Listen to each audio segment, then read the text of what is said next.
was that girl's name? Rowan something that he was looking for? Rowan Morton? Rowan Morrison.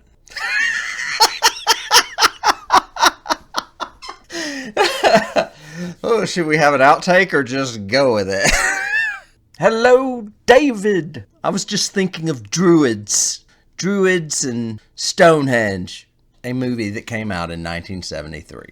It is called The Wicker Man, and it is about a Scottish officer in search of a missing girl named, what's her name, David?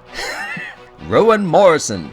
And as this police officer investigates this strange little Scottish island, he starts to notice peculiar things. Walking outside and occasionally seeing people fornicating on the lawn at night. It's kind of a pagan island, and they practice a pagan religion, and he is a Christian, and he is aghast at what he sees and what they're teaching their kids, and during his search, he unearths far more than he bargained for. I love this movie. But it is not the Citizen Kane of horror movies. It is a very iconic movie. If it didn't start its own subgenre, it is a very early landmark of pagan horror. And I do find this movie terrifying. You can watch it now and there are hilarious moments. Christopher Lee running around in drag skipping down the street is pretty fucking funny. The end is still one of the most terrifying things I can think of. He's the fool. He's the virgin. He stumbles into their cult and ends up being the final piece to their sacrifice in hopes of bringing good crops.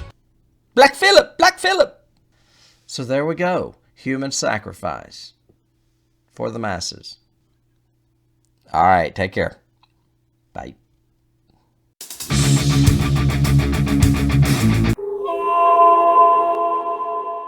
I wanted to mention a couple of passings of legendary TV actors, and those two actors would be Robert Conrad and John Carlin. I'm sure that they both probably ring a bell with you as they did me. I grew up obsessed with two shows. One of them was Star Trek and the other was The Wild Wild West. And Robert Conrad was the Shatner equivalent of Wild Wild West.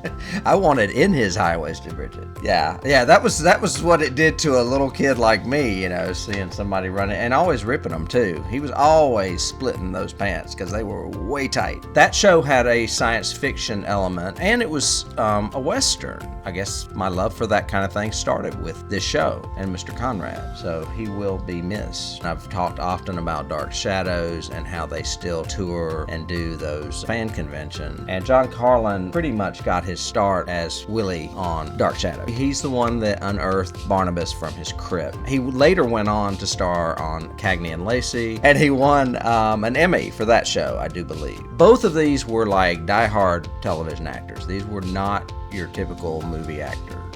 They were television heroes of mine.